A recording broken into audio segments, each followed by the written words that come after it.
حضور داتا گنج بخش علی حجویری رحمۃ اللہ علیہ کشف المحبوب میں روایت کرتے ہیں کہ جس رات حضرت ذوالنون مصری کا انتقال ہوا، کسی کو خبر نہ تھی کہ آج رات ان کا انتقال ہو گیا ہے۔ اس ایک رات شہر بغداد کے 70 اولیاء کرام کو تاجدار کائنات صلی اللہ علیہ وآلہ وسلم کی زیارت ہوئی، اور ہر ایک نے دیکھا کہ حضور صلی اللہ علیہ وآلہ وسلم بغداد شریف تشریف لائے ہیں۔ خواب میں ہر ولی نے پوچھا کہ یا رسول اللہ صلی اللہ علیہ وآلہ وسلم، آپ کیسے تشریف لائے ہیں؟ آپ صلی اللہ علیہ وآلہ وسلم نے فرمایا، ذوالنون مصری کی وفات ہوئی ہے، اس کی روح کے استقبال کے لیے آیا ہوں۔ دنیا دھاڑے مار کر روتی ہوئی صبح اٹھے تو ان کو خبر ہوئی کہ یہ ذوالنون مصری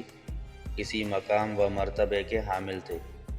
مگر وہ دنیا سے جا چکے تھے، اور جب لوگ ان کے گھر پہنچے تو نور کے کلمات سے ان کی پیشانی پر لکھا تھا، کان حبیب اللہ ومات فی حب اللہ، اللہ کا عاشق تھا اور اسی کے عشق میں وفات پا گیا، اللہ کا محبوب تھا اور اسی کی محبت میں وصال فرما گیا۔